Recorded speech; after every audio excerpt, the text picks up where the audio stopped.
Halo Sobat Dipro, kenalin gue Fitrah.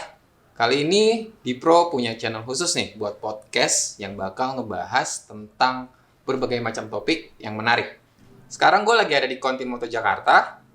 Gue lagi bareng sama Gisela. Dia ini seorang entrepreneur, feminis, dan juga female rider tentunya. Oke, kali ini kita bakalan ngebahas tentang female rider. Jarang-jarang kan ketemu cewek yang hobinya naik motor, adventure, keliling Indonesia, ngelihat keindahan Indonesia dari atas motor. Kita langsung aja ketemu sama ceweknya yuk. Gisel. Heee. Kayak nepokin diri sendiri gitu. Oke, kita langsung ngobrol-ngobrol banyak nih tentang female rider. Dimana kan jarang-jarang nih ya, kita lihat dunia motoran itu lebih banyak ke dunia laki-laki. Masa? Bener nggak? Masa iya?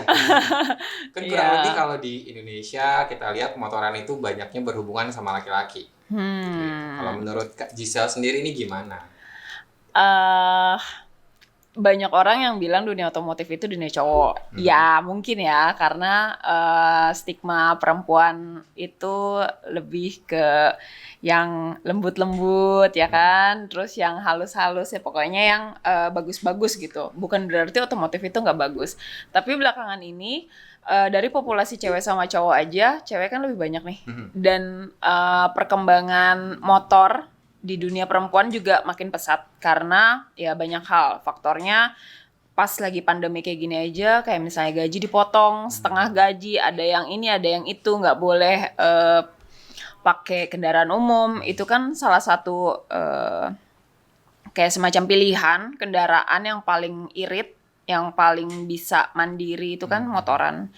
Jadi menurutku sih sekarang nggak ada dunia cewek atau dunia cowok. Kalau misalnya udah di atas motor ya udah jadi makhluk yang mesti paham tentang safety riding, terus juga bisa mengendarainya itu bukan cuma sekedar bisa mengendarai aja dari titik A ke titik B, tapi kenal sama ngerti motornya tuh apa gitu. Berarti untuk sekarang dunia motor itu udah bukan untuk laki-laki aja ya. Cewek pun sebenarnya bisa. Karena kalau misalnya kita ngelihat kayak di TV atau di jalan-jalan, itu juga cewek-cewek udah naik motor udah bener-bener keseharian, entah nganter anaknya, beli sayur, atau enggak pergi ke kantor, itu kan udah menggunakan motor banget. Jadi bukan cewek sama cowok sih jadinya ya, menurutku. Jadi udah berat kata sama lah ya, setara lah ya sekarang untuk dunia motoran itu cewek cowok pun bisa gitu ya. Kalau dulu kan kita masih nganggapnya motoran itu ya dunianya laki-laki. Mungkin kalau menurut Kak Gisel sekarang motoran itu ya udah sama, cewek cowok semua bisa gitu ya. Nggak motoran doang. Nggak ada batasannya gitu ya. Kalau menurutku sih bukan cuman motorannya doang, tapi semua pekerjaan, semua kegiatan itu nggak ada gender menurutku. Karena cowok juga ada kok jadi chef, ya kan? Itu bukan kerjaan cewek gitu. Jadi ya bukan gender yang dilihat, lebih kayak aku mau ngasih taunya motoran itu bukan motoran dunia cowok atau dunia cewek, tapi dunia kita gitu. Tuh. Jadi dunia motoran sekarang tuh nggak cuman buat laki-laki aja. Kalau kata Kak Gisel nih, gitu. Jadi semuanya bisa naik motor. Apalagi kan sekarang banyak emak-emak tuh yang sen kanan beloknya ke kiri. Jadi itu harus hati-hati ya. Enggak cuman cewek doang yang sen kanan belok kiri. Ya itu dari yang pertama no gender di atas motor itu jadinya mungkin karena perempuan itu spesial menurutku ya. Bukan berarti nggak boleh masuk ke dunia otomotif atau dunia motoran. Ketika kita spesial, ketika kami spesial, jadi kami tuh dilihat lebih jelas. Kalau misalnya, wah ini cewek nih naik motor sen kanan beloknya ke kiri gitu. Padahal di dunia nyata pun kalau misalnya aku lewat, aku lihat ya ada aja cowok atau bapak-bapak, om-om semua sennya nggak dimatiin tapi jalannya lurus. Berarti kan faktor lupa sama kebiasaan-kebiasaan itu kan nggak ngeliat dari gender gitu. Lebih ke kebiasaan kita di atas motor kali, membiasakan untuk Ngecek lagi. Jadi teman-teman harus ngecek ya kalau naik motor. Ingat kalau saya naik ke kanan ya beloknya ke kanan, jangan ke kiri. Oke? Nah sekarang mau nanya lagi nih Kak Gisel, sejak kapan sih tertarik sama motor roda 2, khususnya motor? Roda dua. Dari kecil aku ngelihat kalau misalnya orang naik motor itu keren. Awalnya keren karena motor sport, helm full face, wah mau orang dengan casing seperti apa kelihatannya keren aja. Nah dari situ aku ngeliat wah berarti gimana caranya mau keren ya, ya naik motor Naik motor. aja, ya kan? Simpelnya kayak gitu. Pas gede nyobain naik motor ternyata bukan cuman sekedar keren, tapi mendukung support semua kegiatan. Jadi untuk kemana-mana lebih irit, terus waktu juga lebih cepat kan di Jakarta macet di mana-mana kan. Betul. Terus ya jadi semuanya lebih praktis menurutku naik motor. Kesini lagi aku ngerasa naik motor juga bisa ngebawaku. Jadi motor ini adalah media di mana kita bisa ngeliat Indonesia jauh lebih ke pelosok. Karena kan kalau misalnya pesawat paling cuma sampai bandara aja. Terus mobil ada sampai jalur-jalur tertentu aja. Ketika motor itu kita bisa datang ke tempat yang orang belum tentu bisa datengin. Oke, jalan kaki, tapi jalan kaki kan makan waktu lama ya kan, terus juga capek. Nah pas motoran kayaknya punya kesenangan tersendiri, terus juga ya banyak sih hal yang didapat. Jadi bukan cuma keren doang, bisa memenuhi kepuasan diri, terus juga ketemu banyak orang, ngelihat tempat-tempat cantik, banyak Selain banget. itu, apakah ada influence dari orang tua mungkin? Apakah waktu kecil sering diajak motoran, jadi lebih naik motor enak ya gitu. Ada dari orang tua ada ini nggak kira-kira? Honestly nggak ada ya. Nggak ada ya? Dari Jadi ayah, ibu atau gitu? Ayah, ibu sering suka motoran juga? motoran sebagai kendaraan, iya. Tapi bukan yang kalau ngajak anaknya jalan-jalan naik motor, enggak. Mereka tuh yang kalau misalnya anak kecil nggak boleh motor itu kan lebih bahaya karena kan potensi untuk crash atau enggak kalau misalnya lagi crash itu benar-benar langsung ketemu sama orang kan. Orangnya nggak ada perlindungan khusus gitu. Jadi mereka mikirnya kalau misalnya bersama keluarga itu mobilan gitu. Nah 1-2 kali aku diajak motoran, aku ngerasa kayak ada hal yang beda, yang kayaknya, oh ini gue banget nih, gue mau naik motor. Kalau misalnya zaman naik Vespa, aku maunya duduk di depan, yang rambutnya Vespa. tuh Iya. gewer-gewer, kena angin, Ya. ya kan. Terus kalau naik mobil pengennya nggak pakai AC, kacanya dibuka gitu. Itu ngerasa kayak lebih free, lebih bebas, lebih bersatu dengan alam. Jadinya ya kayaknya sih memang motoran itu dari lingkungan sedikit-sedikit sih ada. Nah, aktivitas Kak Gisel sendiri sekarang apa sih? Kan tadi naik motor tuh bisa sampai masuk ke belusukan ya. Nah, untuk membantu aktivitas sehari-hari. Nah, kegiatan Kak Gisel sekarang sehari-hari apa nih? Yang Sehari-hari tiap harinya naik motor. Sehari-hari aku tiap hari aku naik motor. Kalau misalnya nggak ada kegiatan luar kota, aku pasti sini ke Kontin Moto Jakarta. Terus juga ada beberapa pasti ada kegiatan-kegiatan biasanya mobile, warawiri. Jadi bukan cuma di satu atau di 2 tempat aja.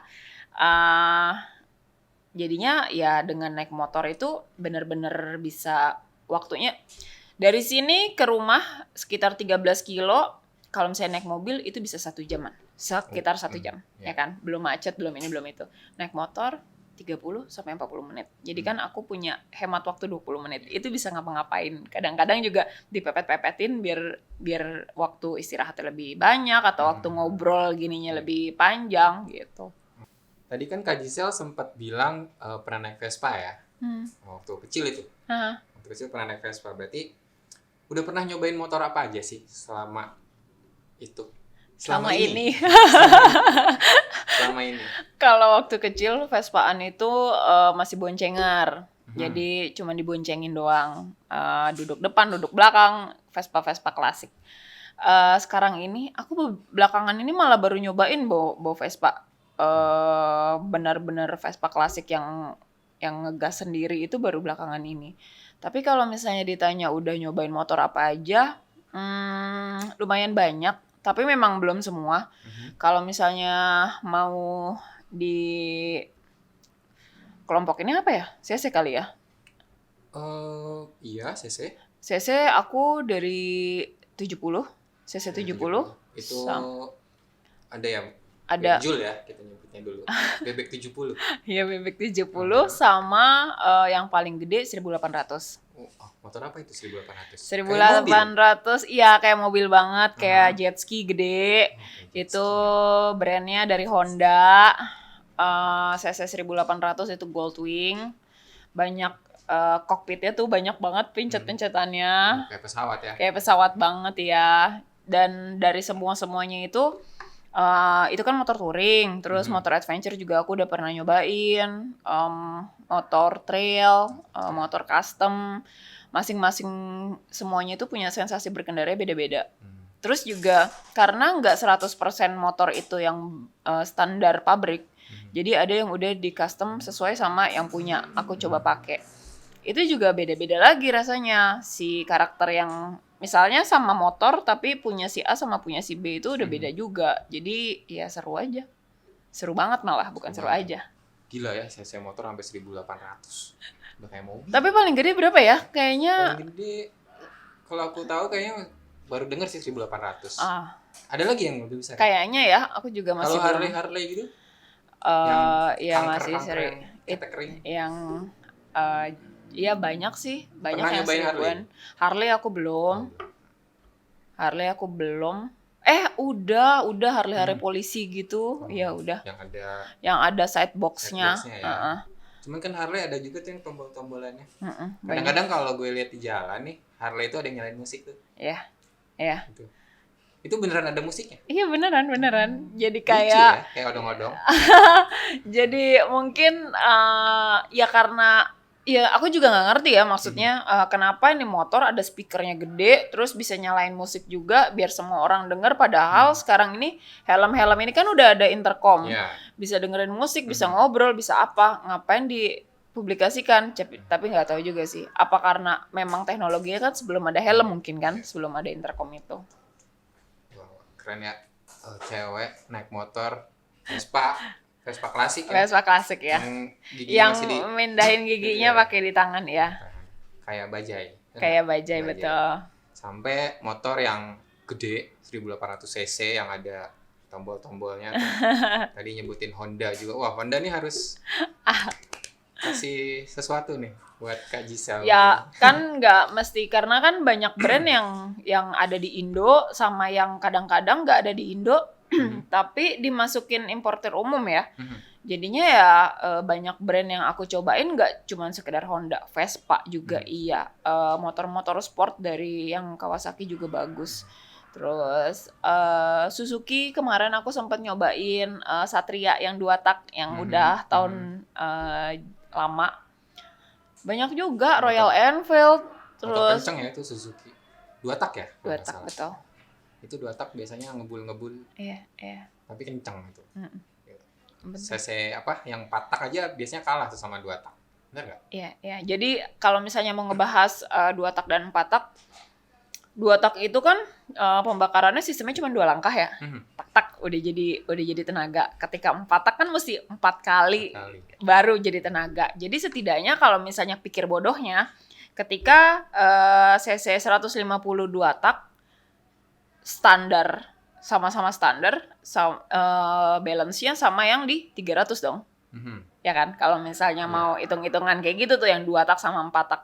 Tapi pada kenyataannya 304 tak pun belum tentu bisa ngalahin 152 tak karena kan settingan dan ini itunya. Jadi ya menurutku kalau misalnya teman-teman belum mampu, belum bisa beli moge, motor kecil yang cc-nya 2 tak juga kayaknya lumayan oke kok kalau misalnya buat kencang-kencangan, powerful. Tuh, ngerit. Yang hobi 2 tak jangan minder sama motor-motor yang cc-nya gede yang suka belayer-belayer di jalan tuh. Iya. Motor 2 tak tuh kenceng. Kencang. Ya. Terus kan tadi ada Vespa yang klasik, terus nyobain yang 1800 yang besar, ada motor matic juga. Untuk Kak Gisel sendiri nih, lebih seneng pakai motor apa sih? Matic kah? Matic tuh skuter ya kita bilangnya ya. Skutik ya, skuter matic. Apakah motor bebek atau motor sport tuh yang kenceng-kenceng yang ada fairingnya kalau nggak salah ya. Itu lebih seneng motor yang seperti apa sih? Lebih seneng apa? Aku sih lebih ke mana mau dipakai. kemana mau Menyesuaikan dipakai. dengan kebutuhan. Ya, disesuaikan sama kebutuhan, kondisi jalan. Kalau misalnya memang ternyata kayak kemarin, kenapa aku pakai skuter Matic 750 cc untuk touring Jakarta Jogja. Karena aku punya misi ngangkat sisi perempuan Indonesia. Perempuan itu kan masih dibilangnya motor Matic itu motor cewek. Kalau motor batangan itu motor cowok. Walau nggak ada gender lagi ya. Nah, jadi balik lagi kalau misalnya memang misinya apa, terus juga medan yang dilewatin tuh apa, walau ke Jogja tapi nggak lewat Medan sih. Oh, jauh ya motornya lewat Medan ke Nggak, Jogja. maksudnya ya jalanannya tuh yang kayak gimana, Oke. ya kan.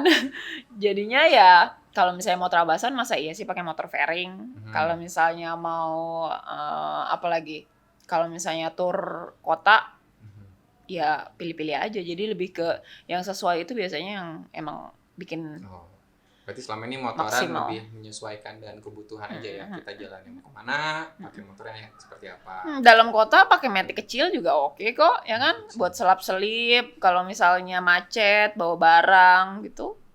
Oke. Kemarin juga kayaknya gue sempat lihat Kak Gisel naik motor dari Yamaha yang selap-selip tuh. Iya. Mungkin nanti ada ya di channel YouTube-nya. Iya. Aku juga lagi ada kanal YouTube Jurnal Gisel. Nah, itu jangan lupa. juga jangan lupa di follow, di subscribe. Jadi di Jurnal Gisel itu selain perjalanan motoran dari titik A ke titik B, itu juga kayak ada tips and trick buat cewek-cewek. Kadang-kadang kan mereka bingung mau belajar motornya dari mana. Terus kita bagi-bagi tips and trick. Terus juga review motor. Terus sama ngasih tahu apa ya trik-triknya sih, lebih ke trik buat kalau misalnya nggak capek di jalan, nggak pegel, riding posisinya mesti kayak gimana, yang kayak gitu. Nah tuh jangan lupa di follow ya. Instagramnya apa? Instagramnya Jurnal Gisel. Instagramnya Jurnal Gisel. Terus juga YouTube Jurnal channelnya Gisel pakai J ya. Pakai J, Bukan Jurnal pakai Gisel. Pakai Ya. J. Gisel. Terus Instagramnya pribadi ada? Pribadi Gisela Gisel. Gisela Gisel. Sama jangan lupa di subscribe YouTube channelnya Jurnal Gisel. Kalau mau tahu tentang dunia motoran ya. Lanjut. Pernah nggak sih Kak Gisel ikut komunitas motor? Komunitas itu pertama kali masuk dunia motoran pasti masuk komunitas menurutku ya. Karena kan kita nggak tahu nih beli motor terus abis naik motor itu kita mesti nyiapin apa aja sih. Kalau belajar sendiri kan ribet banget ya, googling ini itu, sekalian mau tahu punya teman-teman motoran. Akhirnya pertama-tama ya masuk komunitas motor. Di situ aku banyak belajar lebih kayak kalau motor servis yang bagus tapi murah di mana, ya kan? Itu kan channel-channelnya biasanya komunitas yang punya. Terus juga kalau misalnya dalam perjalanan touring, manajemen bawa barang bawaan tuh kayak gimana, apaan aja yang harus dibawa sama yang nggak mesti dibawa. Terus pelatihan, skill, safety riding, semua itu juga kebanyakan kan channelnya ada di komunitas. Jadi start perdana aku ngambilnya masuk komunitas. Masuk komunitas ya. Udah berapa komunitas nih yang diikutin? Ada banyak kan sekarang banyak nih. Komunitas. Senggol-senggol dikit bikin komunitas. Senggol-senggol dikit bikin komunitas. Ada yang nggak cocok keluar bikin komunitas. Enggak. Ada berapa komunitas? Berapa komunitas enggak sih? Diikutin. Kalau misalnya secara administratif aku cuma satu komunitas yang aku benar-benar hunting, aku mau masuk komunitas apa, registrasi, aku bayar pendaftaran, ya cuma satu. Tapi kesini-sini ketika mulai banyak ajakan-ajakan ayo nongkrong di sini, riding pagi kemana sama komunitas ini, jadi benar-benar lebih ke apa ya, bukan terdaftar secara member tapi ya ikut-ikutan aja. Seru-seruan naik motor ya. Betul.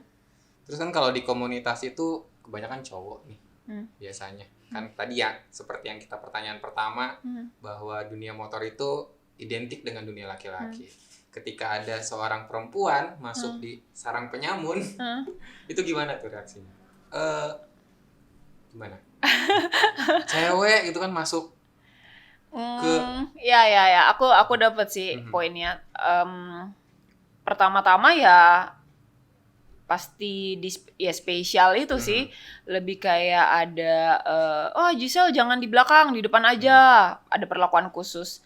Tapi kesini-sini juga ternyata banyak banget, aku ada satu komunitas, satu kelompok yang isinya cewek semua malah. Jadi ya tinggal mau main sama cewek apa cowok aja. Kalau misalnya lagi diajak sama cowok-cowok ya hayo. Tapi belakangan kesini nggak ada perlakuan khususnya udah lumayan menurun karena menurutku lebih ke jam riding kali ya, jam terbang gitu, terus juga kesiapan ini itunya, terus pas di jalan juga perlakuannya maksudnya dari segi aku pribadi sebagai perempuan kayak mempersiapkan diri juga jangan ngerepotin di jalan gitu. Jadi sebisa mungkin ya nggak ngerepotin, jadinya orang-orang juga ngerasa dia bisa, dia sama gitu. Terus tadi kan ikut komunitas dapat link-link lah ya istilahnya. Link-link? Link-link. Link-link itu kayak nama apa ya? Nama perempuan. Nama perempuan. Bukan, maksudnya linknya itu lebih ke relasi. Tadi bengkel yang murah di mana, terus tips-tips touring ngepack barang gimana gitu. Terus udah touring kemana aja? Touring kemana aja? Masih Indo. Masih Indo. Indonya mana? Indonesia. Indo kan sempit ya? Indo luas. Oh, Indo luas. Jadi touring kemana ya? Ke berapa pulau? Kan ada Sumatera, Jawa, Kalimantan, lagi apa? Bali, Sulawesi. Lombok, Sulawesi, Papua. Oh, dari itu ada berapa? Ada ya, cukup ya. Banyak dari 7. Dari pulau-pulau dari itu 8 aku belum 1 sih. Oh. Tadi disebutin ada 8, aku kirain belum dari 1. 8 belum semua taunya Pertama 1. Pertama kali pas sama komunitas itu masih kota ke kota, dari Jakarta Bali, Jakarta Lombok gitu, bolak-balik kota-kota gede aja yang udah ketahuan wisatanya udah pariwisata banget gitu. Terus karena perempuan lebih mudah dilihat dari segi apapun ya di dunia ini, aku dapat penawaran untuk eksplorasi pertama itu. Kenapa ya? Ada salah ngomong. Perempuan lebih mudah dilihat. Iya, perempuan lebih mudah dilihat karena kan di dunia ini kan sebagai minoritas saat itu. Jadi untuk menjadi seorang yang menonjol itu lebih sedikit effortnya. Nggak ngapa-ngapain aja kelihatan gitu kan, udah kelihatan. Terus ditawarin untuk eksplorasi pertama itu eksplorasi Kalimantan. Yang biasa muter-muternya di sirkuit, di jalan raya doang. Ini harus bawa motor adventure, belusukan, lumpur-lumpuran, gravel-gravelan selama 60 hari. Nggak pulang-pulang. Barang bawaannya dibawa di motor semua. Nah, itu benar-benar jadi pengalamanku banget untuk kaos-kaos gini tuh nggak ada, semua tuh yang dry fit, jadi yang bisa cuci pakai. Terus juga dari tenda, dapur, perlengkapan mandi, pokoknya itu lemari kosan ada di situ, ada di motor. Gimana caranya supaya kita bertahan selama sekian lama itu. Berarti rumahnya pindah dong ya? Ya, tenda kan rumah kita ya, terus juga dapur, perlengkapan lenong, semua banyak di situ. Dan gimana, nggak bakalan gede banget motornya, nggak, masih kayak cuman ada side bag 2, terus ada di atasnya pakai dry bag gitu aja. Dan itu muat untuk 2 bulan perjalanan. 2 bulan dengan tas seperti itu di atas motor. Jadi itu perdana udah nangis-nangis di jalan, udah pengen pulang di jalan, tapi ya malah ternyata pas pulang kok nagihin. Ternyata di tahun berikutnya ada tawaran lagi, Jadi sampai saat ini untuk Kalimantan, Sulawesi, Sumatera, timurnya tuh dari Bali, Lombok, Sumba, Sumbawa, Pulau Timur itu udah, yang belum tuh si Papua. Yo, udah touring kemana aja? Tinggal 1, Papua yang belum. Tapi masih banyak sih. Maksudnya walau udah banyak, misalnya kita ke Bandung aja ada tempat yang pasti belum dilewatin. Ada tempat yang belum dieksplor. Jadi Kenapa kita harus sering banyak jalan-jalan, share di sosial media, itu kan lumayan ngebantu ya ngejual Indonesia si potensi-potensi wisatanya itu. Jadi kalau misalnya aku belum pernah, aku dapat info, aku bisa ke sana. Nanti kalau misalnya aku udah ke sana, aku share, kalian dapat info, jadi tukar-tukaran info. Oke, oke. Terus pernah punya pengalaman yang menarik atau mungkin yang buruk kah? Atau yang paling berkesan kah selama motoran selama ini? Kayak touring tadi ke Sulawesi, Kalimantan, sampai belusukan-belusukan kan. Sampai 2 bulan nggak pulang loh. Itu kangen rumah nggak sih? Kangen. Tapi kan rumahnya di bawah. Kamarnya yang doang, kamar doang yang dibawa Kamarnya kan. doang yang di bawah. Iya, kamar doang yang dibawa. Sebenarnya kan kangen itu lebih kayak ngebahas suasananya kan, suasana di rumah, ada nyokap, ada keluarga yang lain. Jadinya ya dari situ sebenarnya lebih kayak manajemen kontrol diri sendiri, lebih kayak ya lo lagi di sini, ya lo mesti di sini. Kalau misalnya lo di sini tapi pikirannya kemana-mana, ya lo berarti kan nggak quality time saat ini gitu.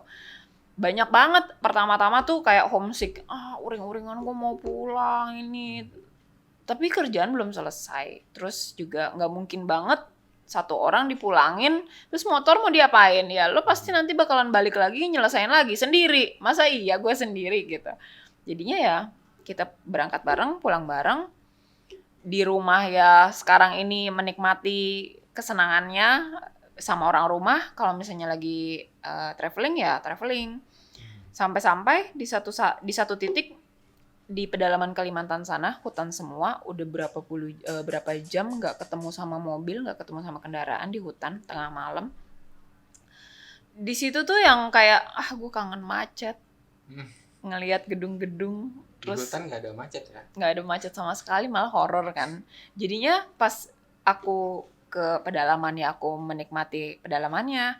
Pas aku ke kota ya aku senang banget ketemu macet. Ketika orang-orang macet ya kalau misalnya kita sempat ngobrol soal kemacetan, malah jadi kayak ngasih gini loh, ini lagi macet, kita bikin games untuk turun kaki.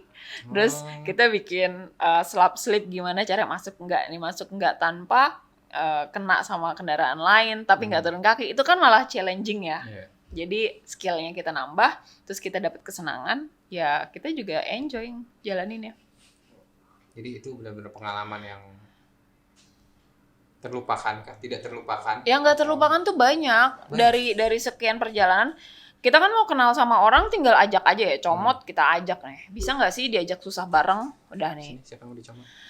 Terus kalau misalnya udah tahu karakternya kayak gitu, terus tinggal cara pola pikirnya. Terus nanti ini itunya kan kalau pas traveling itu udah bakal uring-uringan, apalagi udah 2 bulan banget.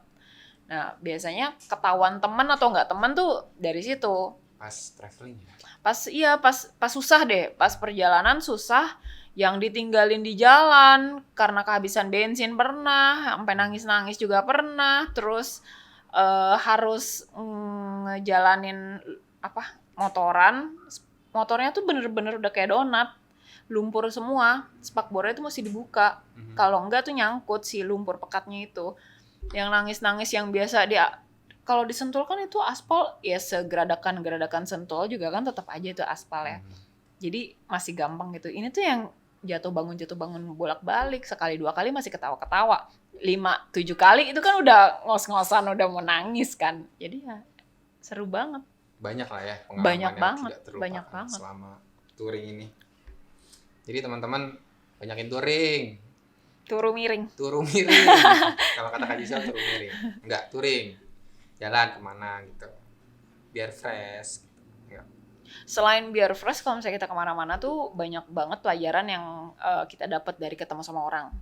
Ketemu sama orang, beda karakter, beda intonasi cara bicara, itu kan beda pola pikir, beda kebiasaan. Itu yang bikin kita makin matang untuk menghadapi segalanya gitu. Jadi lebih banyak kenal sama orang ya, menghadapi orang-orang di luar sana. Mulai banyak tahu tentang banyak karakter.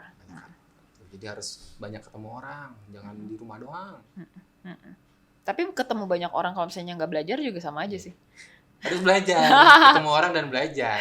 Ya. Kalau ketemu orang nggak belajar sama aja, rebahan aja. Jadi kaum rebahan. Asik. Lanjut. Ini banyak banget, ada berapa poin nih? Ada 10. Anjir. Sekarang di poin ke? Tadi sih ada yang loncat-loncat. Oh, oke. Udah loncat-loncat. Balik lagi ke tadi yang motor 2 tak sama 4 tak. Lebih seneng mana sih 2 tak sama 4 tak? Yang bener-bener Kak Gisel banget nih.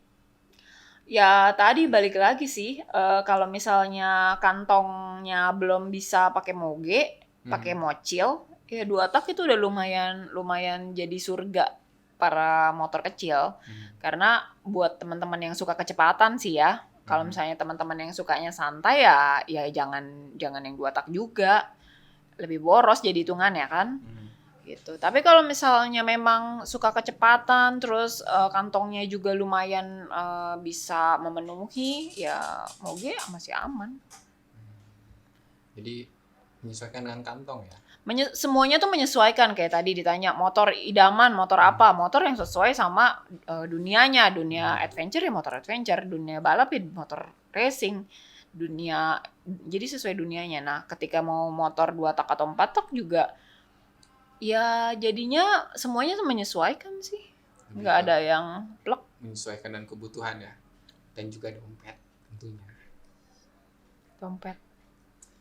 Terus tadi kan ngomongin motor menyesuaikan dengan kebutuhan. Dan sekarang tuh banyak motor-motor modifikasi. Apalagi motor-motor 2 tak tuh kayak nggak 2 tak aja sih, 4 tak juga ada yang di bore up lah. Terus dimodifikasi biar jadi kenceng. Itu kalau Kak Gisel sendiri senangnya motor yang gimana sih? Standaran kah? Standar dari pabrik ting-ting terus dipakai harian, atau harus di board up karena senang dengan kecepatan, atau gimana? Modifikasi yang aku biasa pakai itu lebih kayak fungsional. Kayak kelistrikan lampu-lampu, charger yang kayak gitu. Mungkin perintilan kecilnya lebih kayak handphone holder yang seperti itu. Misalnya aku ngerasa klaksonnya kurang kenceng gitu. Tapi kalau misalnya untuk mesin, aku pikir ya orang-orang itu ngebangun motor dengan perusahaan-perusahaan besar itu kan itu pasti susah banget ya. Udah ada banyak desain, banyak teknisi, banyak ini itu dan pertimbangannya. Jadi kalau misalnya untuk mesin, ya terima jadi aja, terima beres aja. Toh juga kalau misalnya lo bisa mempelajari itu satu motor juga pasti nggak bakalan ada habisnya kok. Bukan cuman sekedar kencang-kencangan di jalan. Lo mau kencang di jalan buat apa sih? Gitu, cuman buat pamer motor gue kencang atau motor gue kencang bunyinya gitu misalnya. Jadinya ya di jalan itu motoran bukan cuman kita sama motor, tapi kitanya sendiri bisa nggak sih ngelola diri kita untuk nggak arogan di jalan. Jadi motornya motornya nih memang agresif. Gimana caranya supaya kita bersatu sama motor, tapi bukan motor yang ngendalin kita, tapi kita yang ngendalin motor gitu loh. Jadinya ya begitu, bukan soal bor-up-borapan gede-gedean cc, banyak-banyakan silinder, enggak. Cuman kan di dunia otomotif tuh banyak banget ya yang misalkan kita beli motornya 150 cc, terus teman kita cc-nya lebih tinggi, misalkan 250. Kadang-kadang kan suka iri nih, aduh gue ditinggalin nih kalau touring, cc gue lebih kecil, terus gue buat up biar bisa ngejar. Kan kebanyakan seperti itu ya. Kalau menurut Kak Gisel sendiri tuh gimana sih untuk menaikkan cc dengan kantong yang budget terbatas? Aku nggak saranin bore up sih ya. Soalnya kalau misalnya memang, kecuali dia memang fokus untuk balap nih. Balap beda ya. Itu aja emang ada mekaniknya khusus gitu. Dan dia muter-muternya di situ satu tempat doang. Tapi kalau misalnya lo bawa motor nih kemana-mana, nanti kalau misalnya kenapa-kenapa di jalan, lo ngerti nggak tuh motor diapain gitu loh. Nanti totonya ada inilah, ada itulah, ada trouble di jalan, terus mekaniknya nggak ikut, terus dapat dari mekanik pinggir jalan misalnya, dia ngerti nggak tuh motornya mesti diapain, kan jadinya ngerepotin. Menurutku sih ya lebih ke standar-standar aja. Ketika modifikasi, untuk modifikasi touring harian itu memang yang sesuai sama kebutuhan kita doang. Tapi kalau misalnya memang untuk balap, memang itu kan modifikasi khusus, ya bisa sesuaikan lagi sama apa ya, sama dunianya. Tuh dengerin, jadi kalau memodifikasi motor jangan cuman karena keinginan pengen kenceng, nggak akan ditinggalin kok kalau touring, bener nggak? Iya, kalau dia temen ya. Kalau dia temen, kalau nggak teman mungkin apa lu gitu kan, Tahu. bodo amat. Lagi juga misalnya nih 150, aku pernah lagi pakai motor 400 cc. Teman-temanku pada pakai 1200, 800 paling kecil. Mau buka puasa bersama di daerah puncak. Apa ditinggalin? Enggak. Ngejar ya ngejar, tapi juga mereka si moge-moge ini kan badan motornya lebih besar ya. Kita ambil plus minusnya gitu loh. Kalau misalnya dia nggak bakalan bisa selap-selip, kita motor yang lebih kecil kita bisa selap-selip gitu. Jadi kan ketika dia mengetahui dan mengenali motornya itu sendiri dan kemampuannya sendiri, dia pasti bisa kok. Bukan cuman semata-mata gue 150, lo 2,5 terus gue ditinggalin. Ya nggak gitu juga. Nggak cuman itu pertimbangannya. Nah, nggak gitu konsepnya. Jadi bukan sekedar motor cc besar aja, tapi lebih ke skill ya. Kita gimana ngenalin motor kita sendiri. Betul. Motor gede nggak selalu kenceng kok. Kadang-kadang nyelip di tengah jalan nggak bisa. Motor gede pasti kencang, tapi kencang. belum tentu bisa nyampe duluan. Tuh, dengerin tuh. Ya kan? Motor gede pasti kenceng dong. Misalnya dari 1200 sama 400 itu berapa kalinya? Itu pasti kenceng. Sekali gas kalau jalanannya kosong ya udah dia duluan. Tapi kalau misalnya macet Jakarta coy. Sekali gas nggak bisa. Ngerem coy. Kalau motor kecil masih bisa slip. Tuh. Jadi motor gede belum tentu nyampe duluan. Nah, terakhir nih. Selama pandemi ini, Kak Gisel tuh ngerasa dibatasin nggak sih sama pemerintah? Kan banyak nih mulai dari, kita COVID udah hampir 2 tahun ya? Ya. Udah hampir 2 tahun. Terus berarti kan kegiatan motoran tuh kayak sedikit dibatasin oleh pemerintah kan. Tidak boleh berkumpul lah. Gitu kan. Itu dari Kak Gisel sendiri ngerasa dibatasin nggak sih untuk kegiatan motorannya sendiri? Aku ngerasa enggak. Karena pemerintah itu malah nyuruhnya tidak boleh berkumpul, bukan tidak boleh motoran. Jadi kalau misalnya aku punya kerinduan untuk motoran ya aku keluar motoran sendiri kemana, itu soliter banget kan. Jadi malah mendukung kegiatan pemerintah gitu, program-program pemerintah untuk tidak berkumpul, tidak nempel-nempelan gitu. Jadinya ya menurutku motoran malah salah satu wisata yang bisa sinkron sama program pemerintah. Jadi ya kecuali kalau misalnya kalian kumpul dulu baru berani jalan ya. Nah, kalau misalnya buat aku atau teman-temanku yang lainnya yang sendirian jalan juga ya itu nggak jadi halangan dong. Jadi tidak ada halangan ya selama pandemi ini untuk Nggak kegiatan ada. motorannya Paling sendiri. kan kayak kemarin mudik itu kan pasti momen yang orang tuh berbondong-bondong. Ya nggak kayak gitu juga. Tapi kalau misalnya untuk kayak cuma jalan kemana, terus juga kita pakai prokes, terus ya semuanya lagi kayak gini kan, aku ngerasa nggak terbatas gitu sih, nggak sampai kayak gitu. Paling warung kopinya udah tutup kalau misalnya jam berapa ya kan, itu lebih kayak ngingetin lo jangan sampai begadang lah. Nah, jadi tuh bener kata Kak Gisel, kalau mau motoran aja, mau kemana juga motoran aja selama tidak berkumpul, tidak membuat suatu kerumunan lah ya, dan tetap menjaga kesehatan dengan prokes. Betul. Pakai masker.